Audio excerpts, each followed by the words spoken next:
Hey, Bev. Hey, Sam and Tara. Hello. Oh, hey. Hey. Welcome to We Drink and We Farm Things. Thank Woo! you.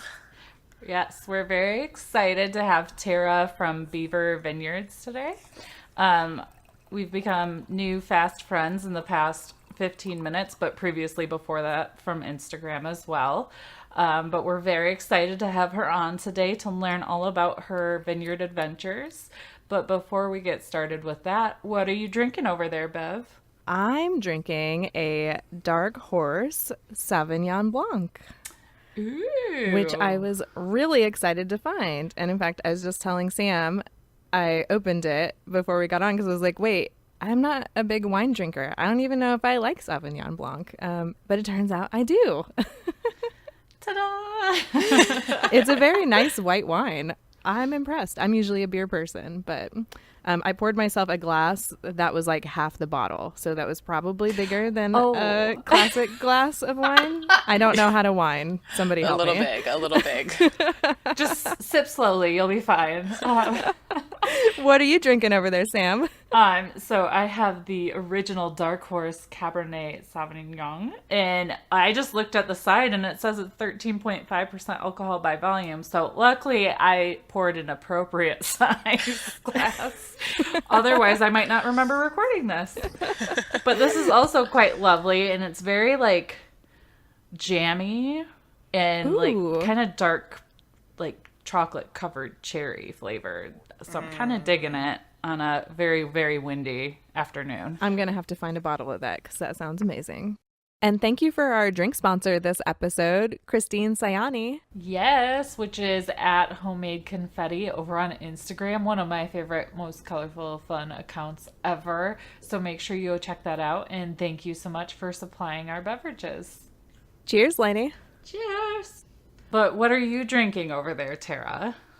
I am drinking apple spice tea. Ooh. It is delicious. I am not a big drinker, so I'm not going to be drinking any wine.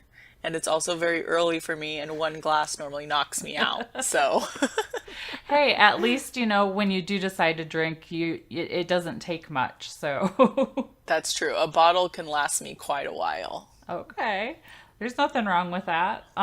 So is there a reason why you have a vineyard and yet you're not a huge drinker? Not that there's anything wrong with that, of course. It is just kind of interesting. Yeah, so I kind of just stopped drinking, gosh. So now it's probably been like 6 years ago. I just was never really a huge fan of drinking in the first place. And when I did Okay. drink, I drank too much. So it was like, why do I drink anyways? So I just kind of stopped drinking just for no reason. And then once I decided I was going to plant a vineyard, it was like, maybe I should start drinking wine so I know what I'm doing a little bit. So I do drink a little wine now and then, but that's about it. Okay. That makes Well, total there's nothing sense, wrong with though. that. Yeah. Honestly, like, I'm on a podcast called We Drink and We Farm Things, and I pretty much only drink with Bev. So we'll just go ahead and say, like, Bev's a bad influence.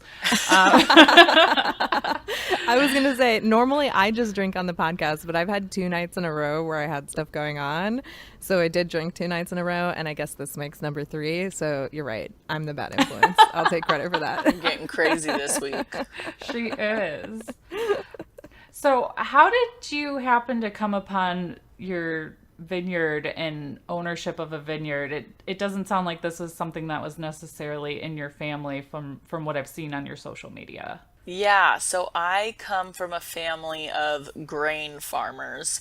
So I grew up with my dad's main crop being corn for feed. And I really didn't even see myself being a farmer for the longest time. And what happened is I came home for about 2 weeks when I was on vacation from my other job, and I helped my dad harvest corn. And while we were harvesting corn, I was like, I love this so much. Like, I really want to come back to the farm. So a couple months later, I quit my job. I moved home. And when I moved home, my dad was like, you can't grow corn. You need to find something else. And then it went through about a year process of landing on growing wine grapes. That's really interesting. So why didn't he want you to grow corn? In California, corn is just not the best crop to grow. It's really tough out here. At least in the area I live in, our fields are really small. So like in the Midwest, there's fields that are hundreds of acres, maybe even bigger. I don't know. But here, like our average field size is 50 acres. So Oh, you have to yeah. have a lot of ground and a lot of ditches to grow corn to get by. And my dad just wanted me to plant something that I could hopefully be more successful in and not need as much property. So that was kind of how that started. Yeah, Okay. that totally makes sense. Yeah. So what was your decision-making process when you were trying to choose something to grow? So I moved home in January of 2015, and I right away signed up for this program called California Farm Academy. And it was like, I want to say 7 to 9 months long. And it was like a 1 acre farm. And we learned all these different crops. So we met twice a week and every other Saturday. And on Tuesdays, we were out in the field working. On Thursdays, we were in like a classroom setting. And then every other Saturday, we actually went to a farm and had like a field trip almost. And this opened up my eyes to so many different kind of crops. And I was kind of leaning towards almonds, walnuts, or wine grapes. And the reason was I really saw those going up in a lot of places. And it was something I didn't have to plant every year.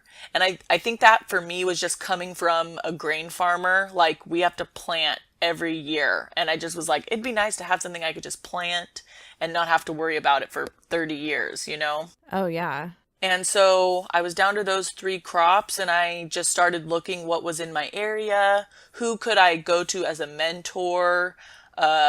I live an hour from Napa. I live 30 minutes from Lodi, which is another really popular wine region. And I live 30 minutes from Clarksburg, which is another really popular wine region. So it was just like, okay, I can find mentors in the wine grape industry where there's not really almonds around here. And the walnut farmers are also really new in this area. So I wasn't sure that I wanted to do something and kind of be right at the beginning of it when I still had so much to learn. Oh, yeah, that totally makes sense. Because, like, making that leap into something that you're unsure of can be, like, really scary because you're kind of betting the farm, like, on whatever you go into, right? Yeah, exactly. So I felt with grapes, it's like I've got a lot of people I can turn to for help. You know, I have a lot of people cheering me on, which is nice. Well, and grapes just sound so fun. Yeah, they're fun. They're a lot of work, Yeah. but they're fun. But that's all farming. That's all farming. Yeah, yeah. Oh, yeah. I was going to say, I haven't done anything here that I would say was not a lot of work. And everything I do here is just as a hobby. So, Hey, hobbies are a lot of work. I mean, I've got my little hobby things going too, and it's like a second job now. And then sometimes it's like, why did I do this? So, since you obviously took a lot of time to think through how or what you wanted to farm, and you mentioned a few times finding mentors because you're surrounded by wine country, how did you go through the process of finding a mentor that kind of fit with you and what you're doing? Yeah, so you really have to learn to not be shy. And for how outgoing I feel like I am, I still definitely get nervous and shy about calling people I don't know. But this has like really challenged me to do that. So one of the farmers my dad works with, when we grow alfalfa, he cuts and sells our alfalfa for us. He started planting vineyards. So he was kind of like my easy person to go to. I kind of knew who he was, started talking to him, and I would say he's become my main mentor now. I know if I have any questions, I can call him. And the best thing about him is he's never like, this is the only way to go. He's kind of like, okay, here's option 1, here's option 2. These are the pros and cons. You have to choose what's right for you. That's what I really like about him. And he's also like, okay, here's another farmer you should call. And that's when I'd kind of get nervous to be like, okay, I don't know this person. Do they really have time to talk to me? But I have to say, for the most part, every single person I've called has been like, oh, we've heard about you. Like, we want to help you. This is our advice. So I've had a really great experience with talking to farmers who I see as very successful. Which is really awesome. I always see farming as more of like so the beer industry calls it co-opetition rather than competition because like a rising tide raises all ships. So when you are doing something to like better your industry and to like shape and mold and help the people that are coming into it, like all you're doing is making everything better because you get to like add in their ideas and add in like what struggles they have to like look at. And so that's really neat. And I'm really happy to hear that your mentor is like, this is one way you can do it. Here's another way. Like, but what I tell you might not work for you. So, because it's so important. You run into people that are like, no, this is the only way you can do it. This is the only thing that's right. If you don't do it this way, then you're going to fail. Yeah, and I know some people like that. So it's nice that my mentor's not. It really gels well with kind of like how we run this podcast, even like some of our mini-sodes. Bev and I obviously do things a certain way on our own farms, but we like to give people other options or just remind them that we're not perfect and there are other ways that things can be done and that's okay. So that's really refreshing to hear. Like there are other farmers out there that, follow that same motto. Oh yeah, I think it's so important too because when someone tells you do it this way or no way, you don't really learn either. It's like, okay, this is what I was told to do. I did it. It's kind of like you're just moving without thinking about it. Where it's like, okay, when he gave me 2 or 3 options, I have to really possibly do some research. I have to really think about it, and there are still things that I'm just like, I don't know which way to go. And sometimes I wish someone would just tell me. But in the end, it's like, okay, I've got to figure it out, Yeah, absolutely. So how did you well, I guess I should back up a little bit. So when you decided that you wanted to grow wine grapes, did you have to look for a certain kind of piece of land to do that? Yes. So once I knew I was going to do wine grapes, I did need to find a certain type of property. And so I actually live on an island. I live in the Sacramento River Delta, which is a ton of little islands with the Sacramento River going through it. And the middle of the islands, the water is higher. So when our river gets high and it rains a lot, you can actually see it looks like the middle of the island is turned into a pond. And the property that is really close to the river and the levee is actually the highest ground.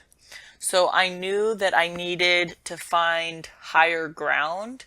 That way the water wouldn't sit in the roots and rot the roots out. So I did have a little bit of trouble with property because I had found a piece I was going to farm on and I was going to lease it from someone. And unfortunately, the patriarch of that family passed away during the process and his sons decided to sell the property.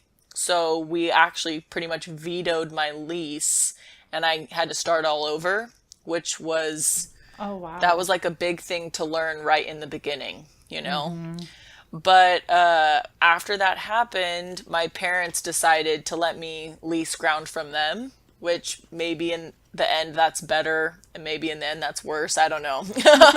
Because now my parents are my landlords. But, I think in the end it's going to be good. So I've got 50 acres and it's planted on my parents' property.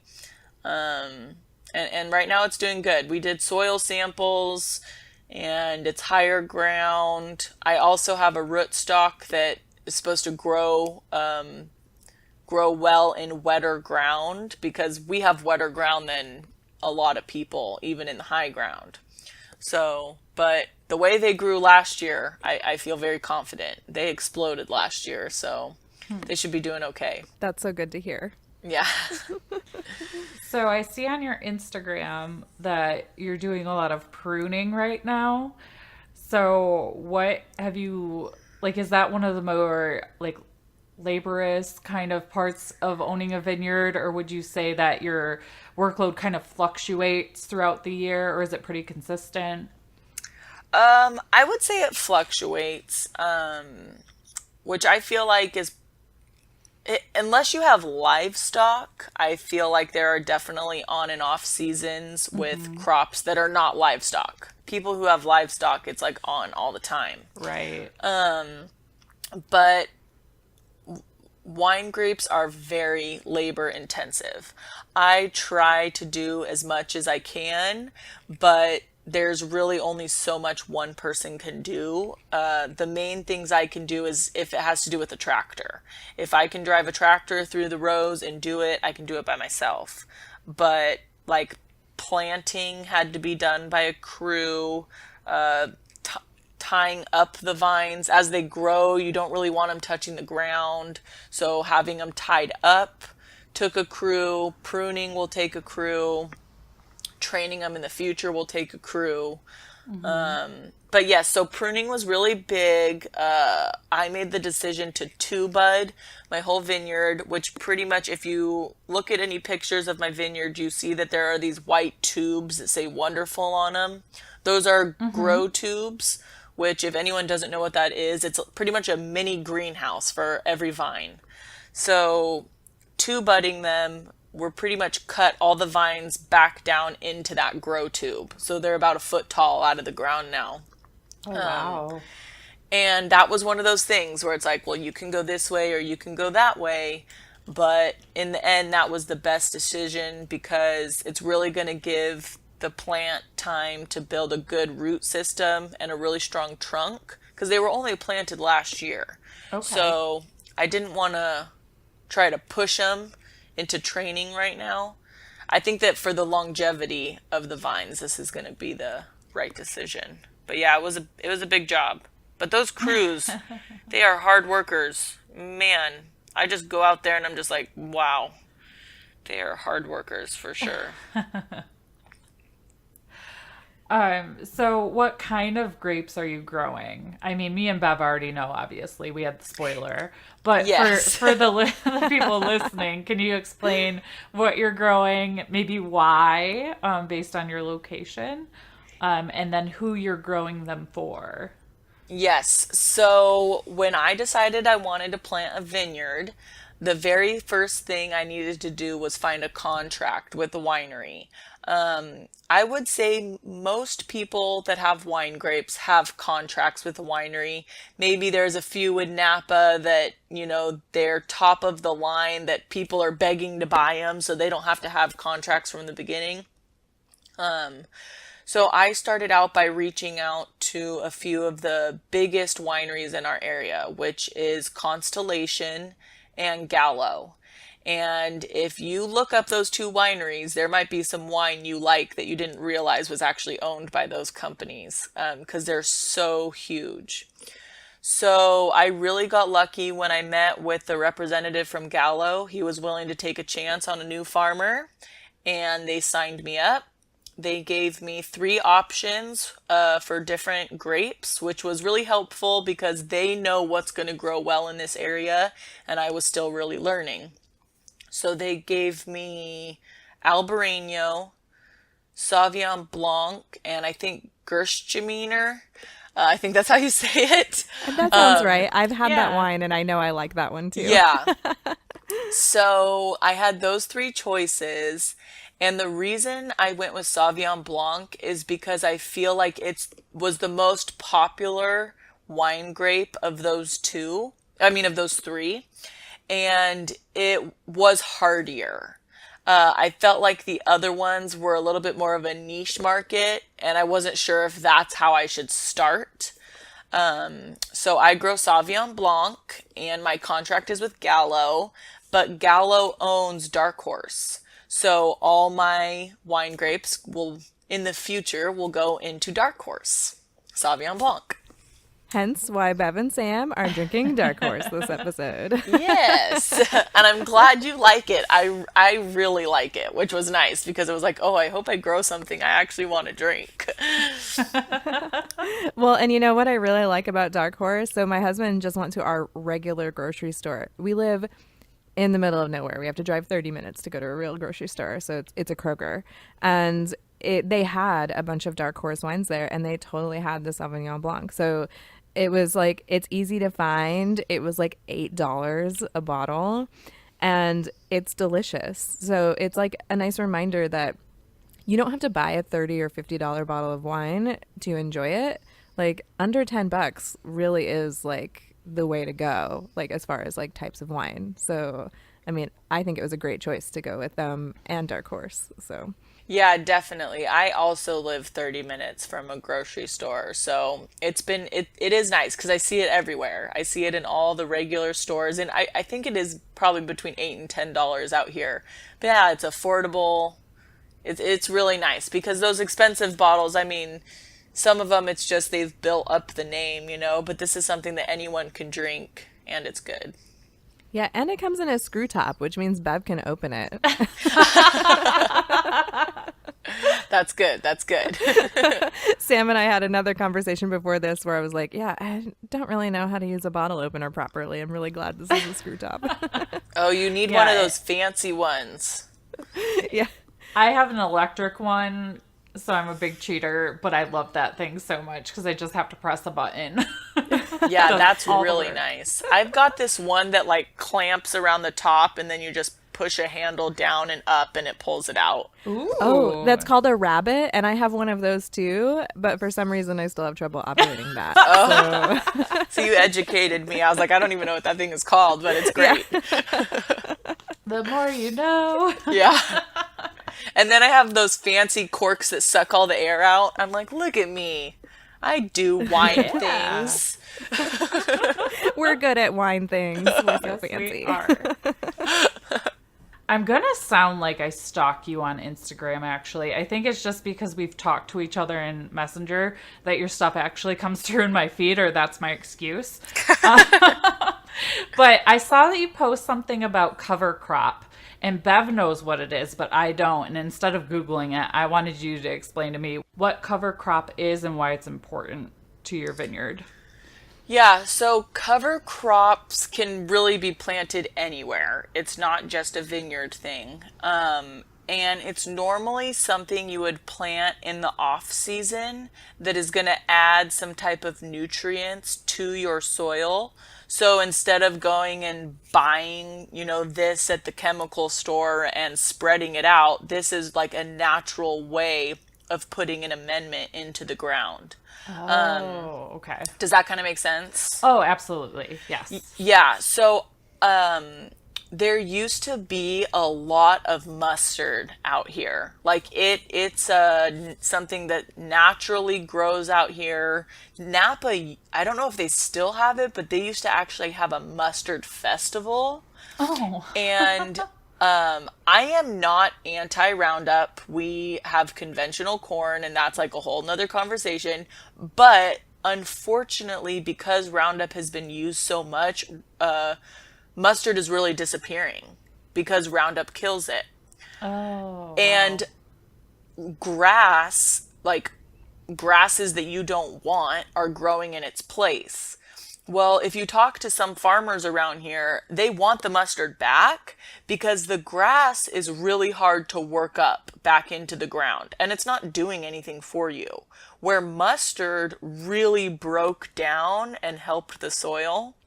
So my hope is to plant mustard as a cover crop next year.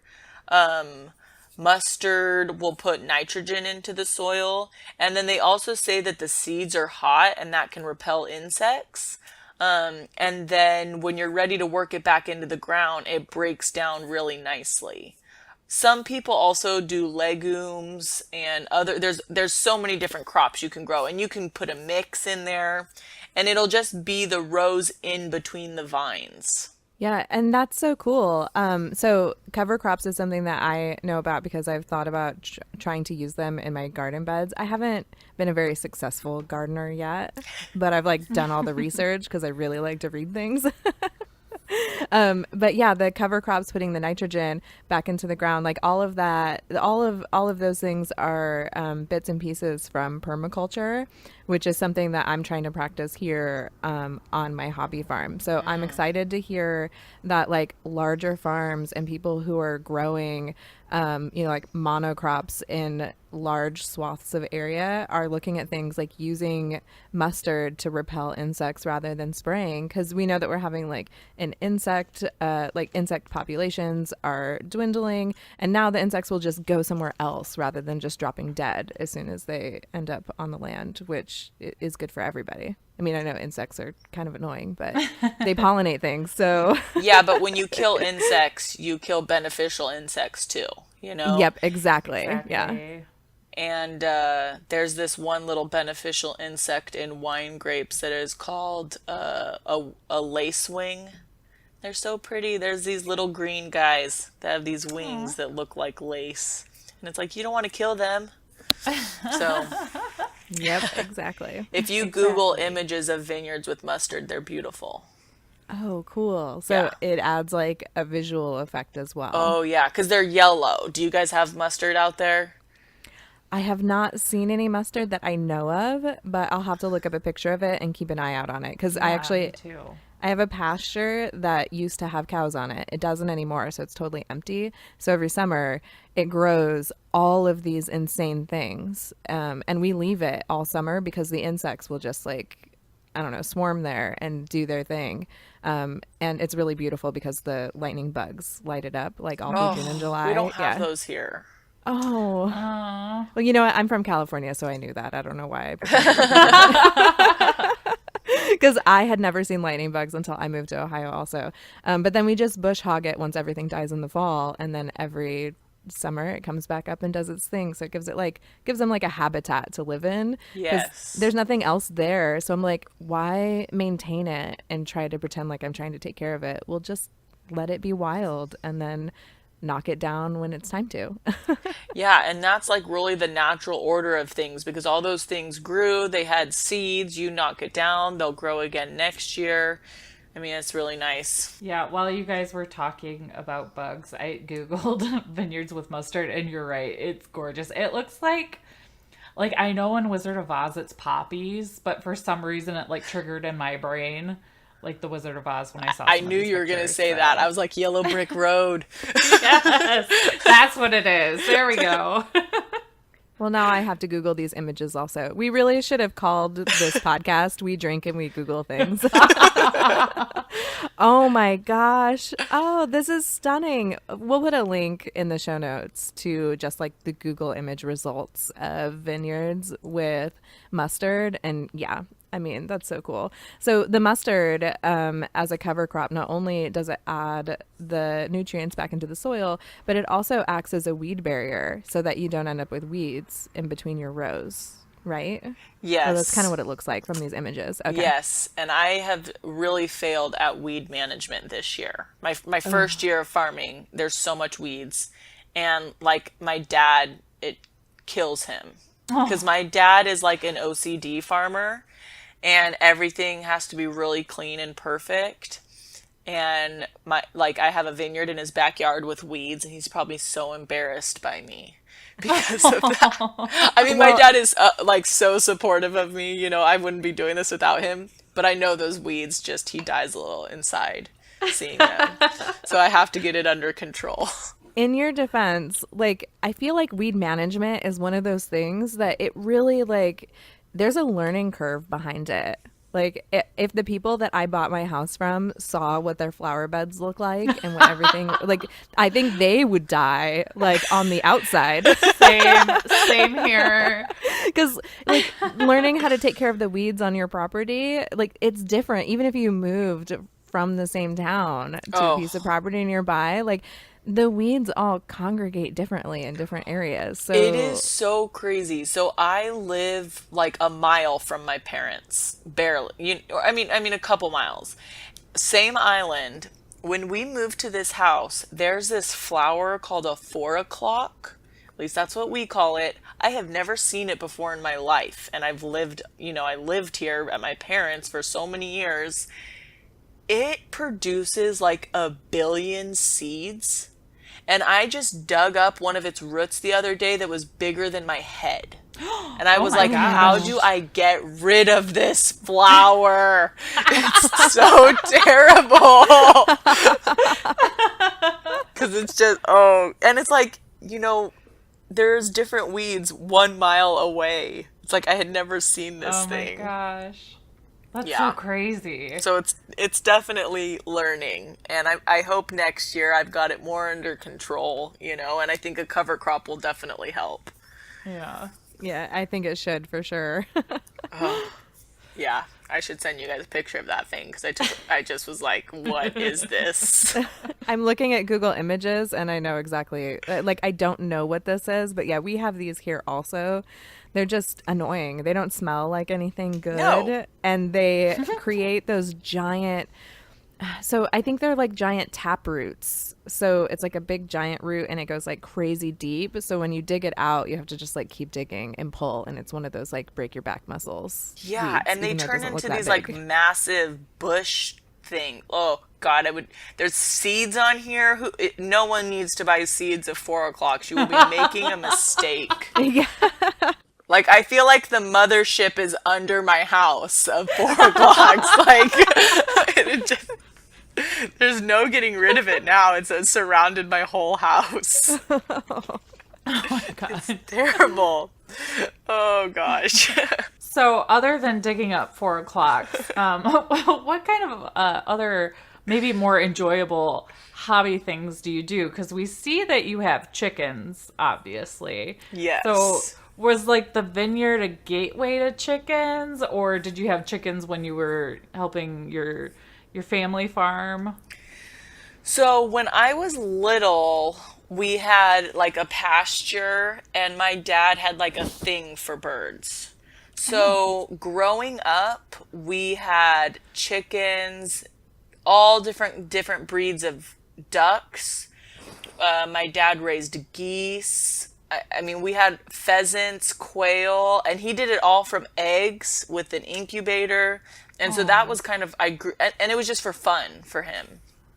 He even built a pond at our old farm. We had a 1 acre pond that my dad built so we could have all these different birds. So I think it's always kind of been there.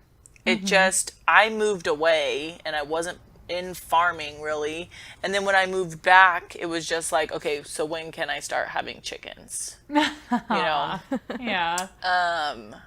Because I just grew up with it and I always loved it, and I tried to have chickens for a little bit, but my dogs got to them, and I only had 4 chickens and I had 1 survivor, and I was so heartbroken, so I actually took her back to the lady I got her from, and I was like, I have to rethink this whole thing. So I didn't have chickens for like a year and a half or 2. And I kind of always knew, I was like, I want to get chickens, but I don't want to worry about my dogs attacking them. Right. Unfortunately, like I have dogs that attack my chickens also. So I put in an electric fence buried in the ground. And the chickens just know not to go in there because the dogs will mess with them because they have been pounced on by the dogs. Yes. And now they're smart enough to stay out of the dogs' like perimeter. Yep. So we have that exact same thing. So we have a cement slab behind our house that I guess once upon a time was a chicken coop. That's what I've been told. So my grandpa, who is no longer with us, he had a chicken coop he had made out of a tough shed. He had a tough shed and turned it into a chicken coop. And they lived on a different island. So my dad and my uncle actually got the chicken coop out of the pasture with forklifts, put it on a fifth wheel trailer, and brought it to my house, which was really awesome. So we have that in our backyard on a cement slab now. And we have a yard around our house that's fenced in. And we put that underground fence around the whole fenced area because we have a puppy who jumped over the fence and killed a chicken. And it was just like, really? Really? You know? Well, they are persistent. Yeah, she's good now though. That was right when we got her, and I would never trust her alone, but like when I'm out cleaning the coop, I take her with me. I want her to be around them. But we have two little dogs, miniature pincher mixes, and it's like, I know, if they ever got out or they got a hold of a chicken, my puppy, it's just pack mentality. I know she would go into it, you know? So we have that electric fence. But the last 2 days, a chicken was in my yard. And it's like, you stupid chicken. Why? I'm doing everything to help you get out of my yard. You know, it's like...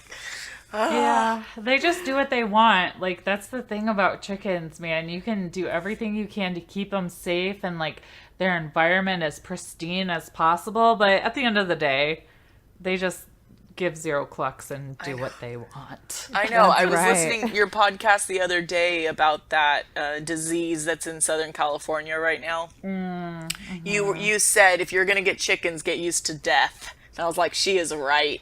Like, you can look at them and they're like dead. Yeah. Yep. It's like, okay.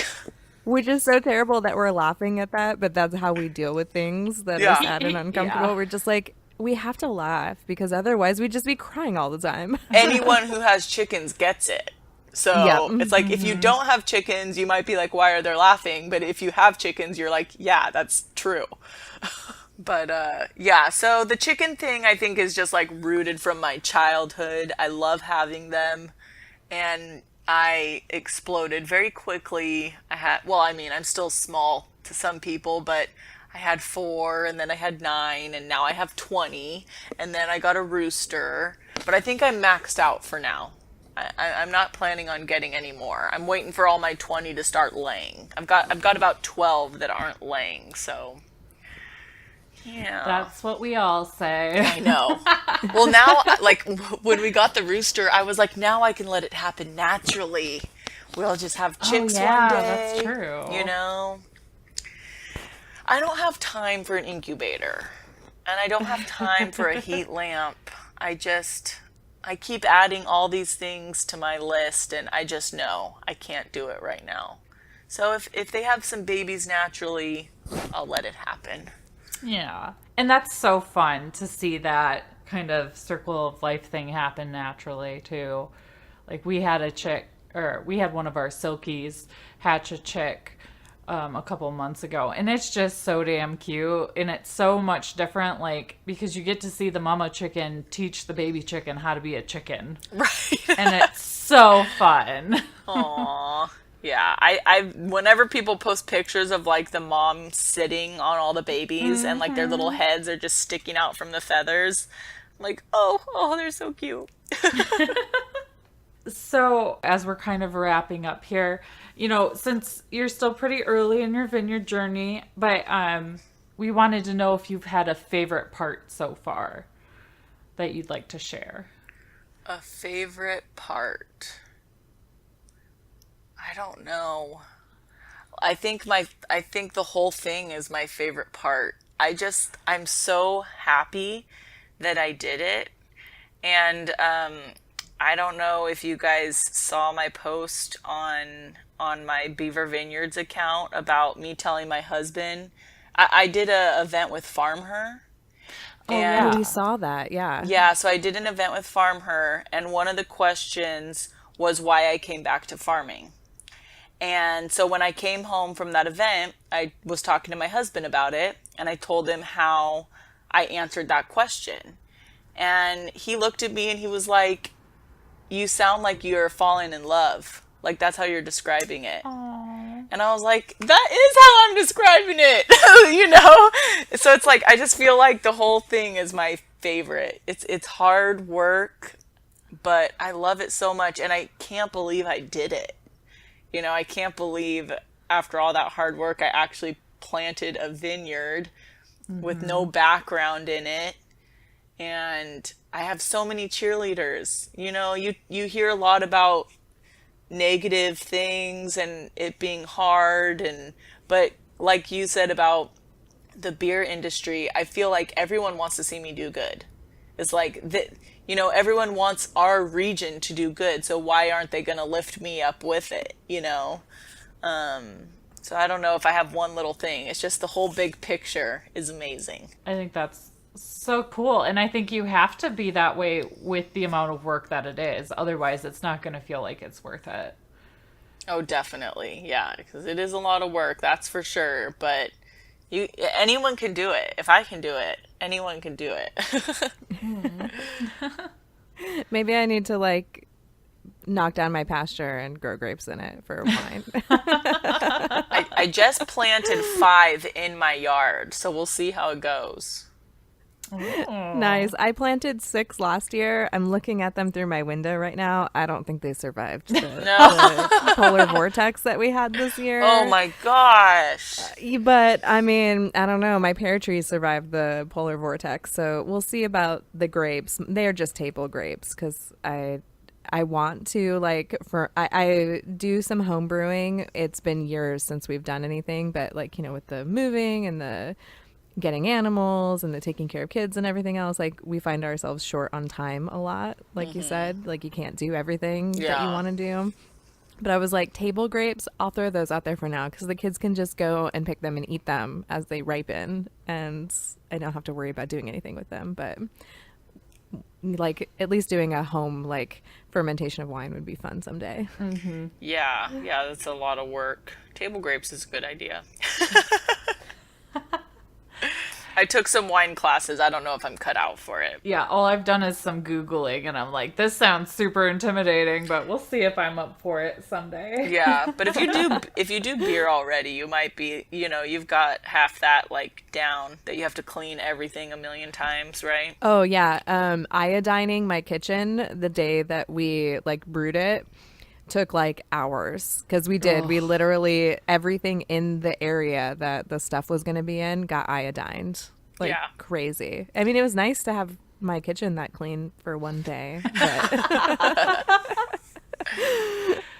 So we like to end these interviews with asking the interviewee if they have a farm story that they'd like to share that's funny or maybe a little weird or embarrassing or heartfelt. You kind of already hit me in the feels with your "I'm falling in love" story, but I'm wondering if you had anything else in your mind that you'd like to share. Okay, so this is a little off the farm, but it's kind of funny. So so we have a road right on the edge of our property that's a public road, and it has a really sharp turn. So I mean, like, there's been some cars that have like lifted off this turn because they don't realize it's coming. So and it's completely surrounded by ditches on both sides. So every once in a while, like a truck and trailer will not quite make the turn. He'll go slow enough. He just doesn't like go wide enough. So the trailer drops into the ditch, and everything that was in the trailer goes in the ditch as well. So last year, a truck that had canning tomatoes lost an entire load in the side of the ditch. Oh my God. So I was like, Mom, this is the perfect time to teach me how to can. So we went over there and got buckets and buckets and buckets of canning tomatoes off the ground, washed them all, and my mom taught me how to make spaghetti sauce and diced tomatoes and all those other things and canned them, and that's what everyone got for Christmas. That's amazing. That's so cool. So that's It's my like- funny story. It's like taking lemons, making lemonade, taking canning tomatoes, making sauce. Yeah. And it's a whole truck load. Oh my You know, God. it's like we can't just leave them here. Yeah, they would have just rotted, and you might have wild tomatoes next year. Oh, I'm sure. I'm sure. 'Cause, I mean, and then like after we picked them up, I mean, there were cars and cars going and picking them up. There's no way they could have all got picked up. There was so many. Oh my goodness, that's hilarious. I know. It's crazy. Oh, I love it. So, where can people find you? You know, like on the internets and stuff. So the best place to find me is Instagram at Beaver Vineyards. That's where I post most everything. I'm on Facebook as well, but it's pretty much just my Instagram posts. And then I do have a blog that I'm trying to be better at. I'm still learning the whole blogging thing, and that is beavervineyards.com.